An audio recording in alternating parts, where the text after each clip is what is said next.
I was 24 years old, standing in an office that smelled like expensive lavender and old money, holding the hand of my 2-year-old son, Leo. The woman sitting across from me didn't even look me in the eye when she said it. She just tapped her manicured nails on a mahogany desk and dismissed us like we were trash. I walked out of there crying. Because of that rejection, I lost my job. I almost lost my apartment. I hit rock bottom because one woman decided a single mother wasn't elite enough for her daycare. But here's the thing about hitting rock bottom. It gives you a very solid foundation to build an empire on. 12 months later, that same woman was sitting in my office. She wasn't tapping her nails anymore. Her hands were shaking. She was begging for a partnership, and I looked her dead in the eye, smiled the sweetest smile I could muster, and gave her the exact same answer she gave me. This is the story of how I turned a rejection into a revolution. Hello everyone, my name is Mia. I live in a small town called Oak Creek, just a few hours north of the city. Today, I want to share with you a very personal story from my life. It's a story about the terrified girl I used to be, and the woman I had to become to survive. This is my real life story, and maybe it will touch your heart too. Being a single parent is hard enough, but being a single parent in a town that judges you for it, that's a different kind of war. If you have ever felt underestimated, if you've ever been told you weren't good enough or rich enough to belong, then this story is for you. So let's begin. If you've ever dreamed of serving justice to someone who wronged you, hit that like button, subscribe, and get ready for one of the most satisfying revenge stories you'll hear today. It started on a Tuesday in late August. In Oak Creek, if you want childcare, you go to Little Scholars. It's the only place. It's practically an institution in our town. They have a waiting list a mile long, tuition that costs more than my rent, and a reputation for getting toddlers into Ivy League kindergartens. I didn't care about the Ivy League. I just needed someone to watch Leo so I could keep my job as a shift manager at the local logistics firm. It was a good job. It was my lifeline. But my mom, who usually watched him, had gotten sick and moved to Florida for the climate. I was on my own. I remember dressing Leo in his best button-down shirt that morning. I ironed my only blazer. I wanted to look professional. I wanted to look like I had it together, like I wasn't terrified of the bills piling up on my kitchen counter. We walked into Little Scholars, and it was like entering a 5-star hotel. Classical music was playing softly in the background. The floors were polished marble. And there she was, Mrs. Vance. Vance was a woman who looked like she had never experienced a bad hair day or a moment of genuine empathy in her life. She was in her late 50s, wearing a Chanel suit, with a smile that didn't reach her eyes. The interview was going fine until we got to the paperwork. She asked for the father's name, her pen hovering over the form. I told her it was just me. I told her I was a single parent. The air in the room changed instantly. It felt like the temperature dropped 10 degrees. She put the pen down. She took off her glasses. She looked at my worn-out shoes, then at Leo, who was happily playing with a block on the floor. She told me that Little Scholars prides itself on community and stability. She said their families tend to be traditional. 2 parents, high income. She actually used the phrase broken homes to my face. She said children from broken homes often disrupt the harmony of the classroom. I felt the blood rush to my face. My heart was hammering against my ribs. I told her my home wasn't broken, just small. I told her I had the deposit ready. I told her I worked hard. She stood up to signal the meeting was over. She told me they were at capacity for scholarship cases. I wasn't even asking for a scholarship. I was offering to pay full tuition. But she just smiled that pitying, cruel smile and said they didn't think my lifestyle fit the image they cultivated. She told me they were full and asked me to see myself out. I cried in the car for 40 minutes. Leo started crying because I was crying. I didn't just lose a daycare spot that day. I lost my dignity. The fallout was immediate. Without daycare, I had to call out of work 3 days in a row. My boss, who was already looking for a reason to cut costs, let me go on Friday. He talked about reliability. That word haunted me. How can you be reliable when the world cuts the supports out from under you? For 2 months, I burned through my savings. I started picking up freelance transcription work online, working at 2 a.m. while Leo slept, just to buy groceries. We ate a lot of pasta.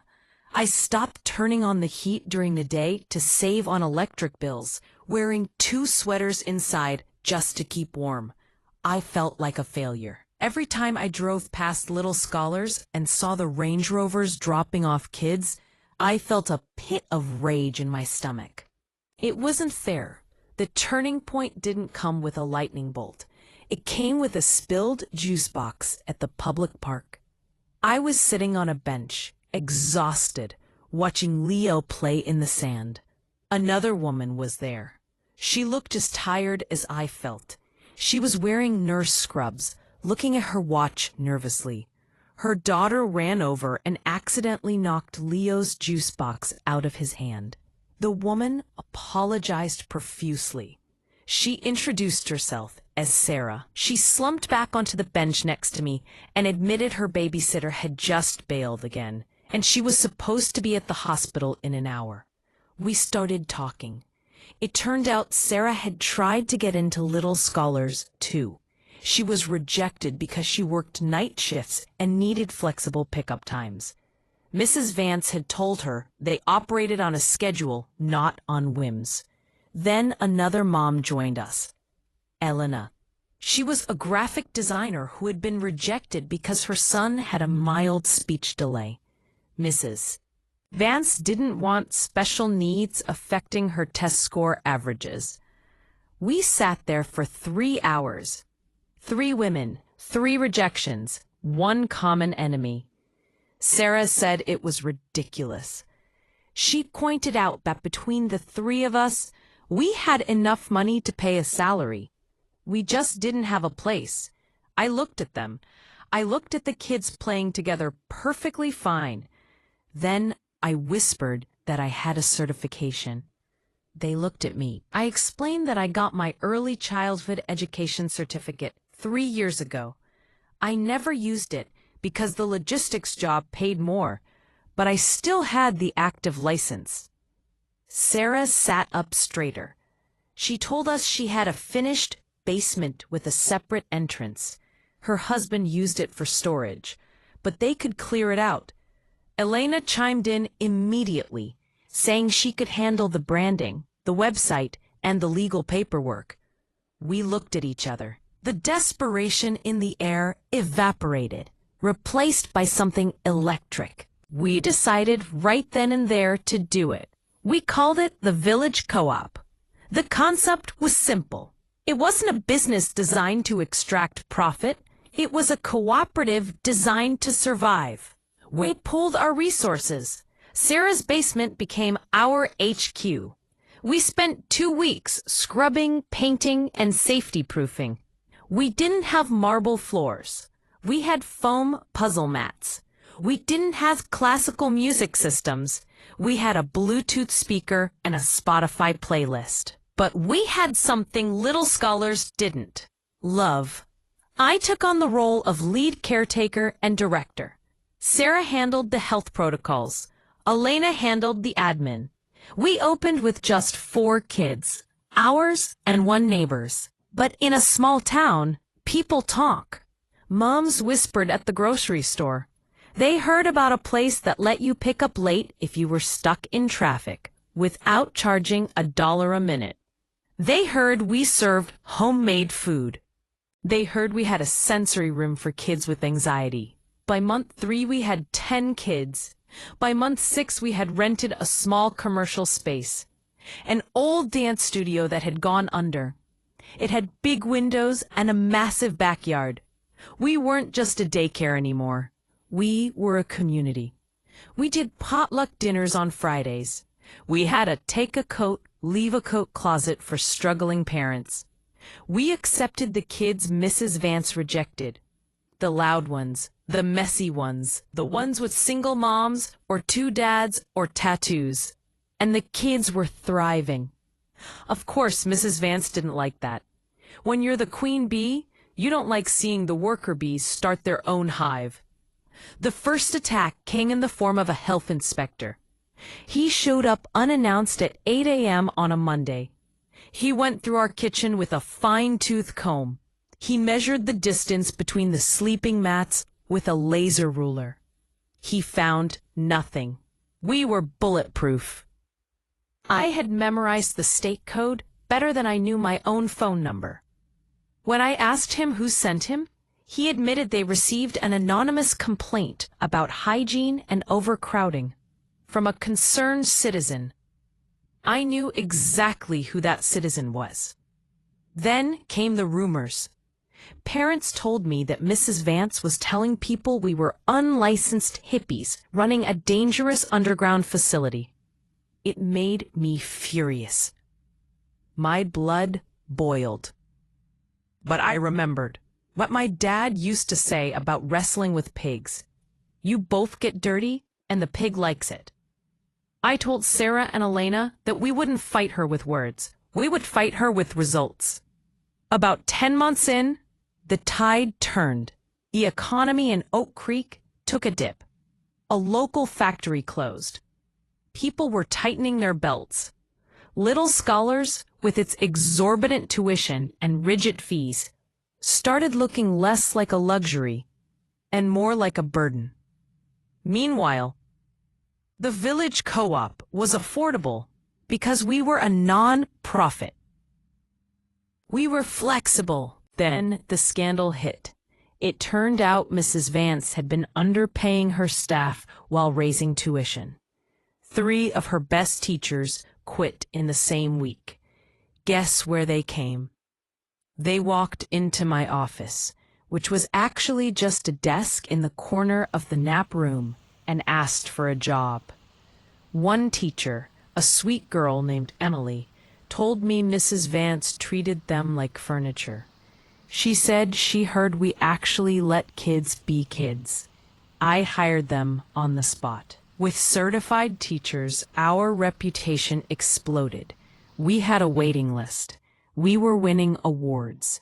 The local paper ran a story with the headline, "The Village Co-op, the Heart of Oak Creek's Childcare."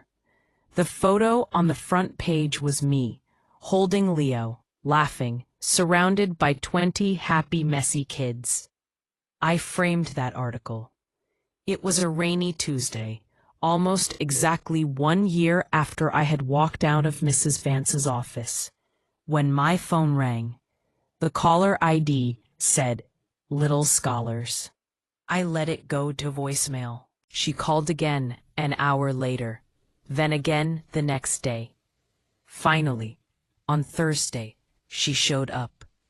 I watched her through the glass front of our converted dance studio.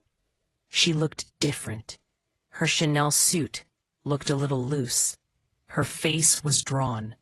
She didn't stride in with confidence. She hesitated at the door. I was busy helping a toddler with a zipper. I took my time. I let her wait in the lobby, which was full of parent artwork and muddy boots, for 10 minutes. Finally, I walked over. I didn't offer her my hand.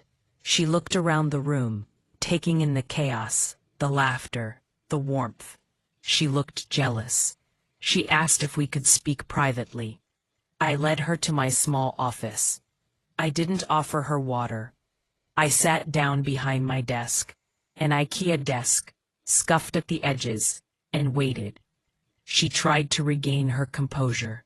She told me that Little Scholars was restructuring and looking to modernize its approach. She used a lot of big corporate words to hide the truth. She said they had noticed our unique success with the community demographic. The truth was she was drowning. Her staff had left, her clients were leaving, and she was broke. She needed my wait list. She needed my reputation to save her sinking ship.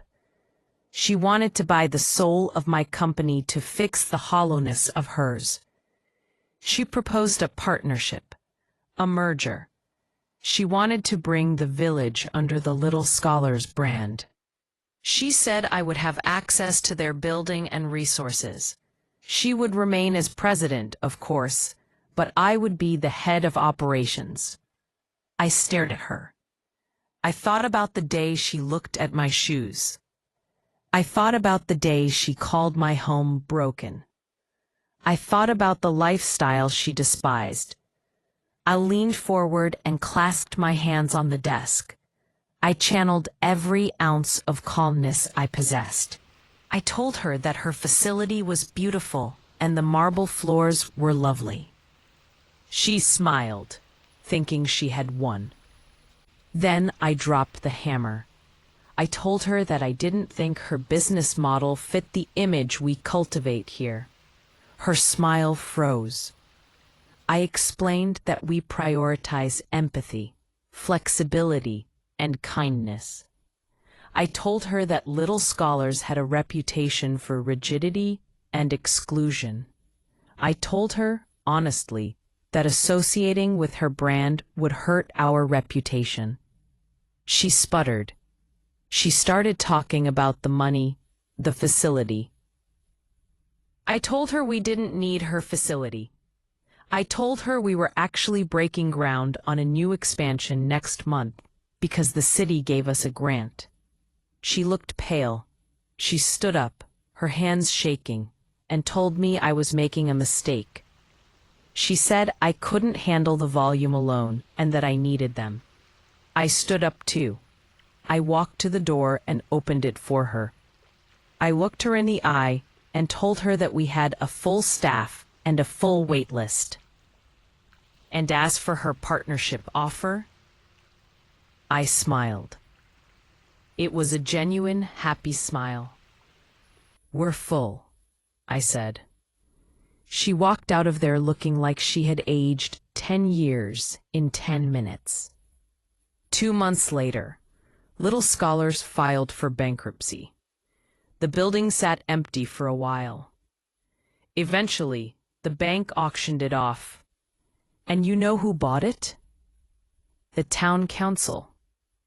They turned it into a public library and community center. The village co-op is still running strong. We moved into a bigger space last year. We employ 15 people now. Sometimes I walk past the old Little Scholars building. I look at the spot where Mrs. Vance's mahogany desk used to be. And I think about Leo. Leo is 5 now. He's starting kindergarten. He's kind, he's smart, and he knows that family isn't defined by a tax bracket or a traditional structure. I didn't just get revenge. I got a life. And the best part? Mrs. Vance still lives in town. She works as a consultant now. But I see her at the grocery store sometimes. She avoids my aisle. She won't look at me. Because she knows. She knows she underestimated the wrong mother. It's integrity. It was knowing that I didn't have to become like her to beat her. I didn't have to be cruel. I just had to be better. If you are going through a storm right now, if someone has closed a door in your face, please listen to me. Do not stand there knocking on a door that was slammed shut by someone who doesn't value you. Build your own door. Build your own house. The world is full of people like Mrs. Vance. But it's also full of people like Sarah and Elena. Find your people. Thank you so much for listening to my story. It wasn't easy to relive some of those moments, but I hope it reminded you that you are stronger than you think. Don't forget to subscribe for more stories of justice and resilience. Until next time, keep building.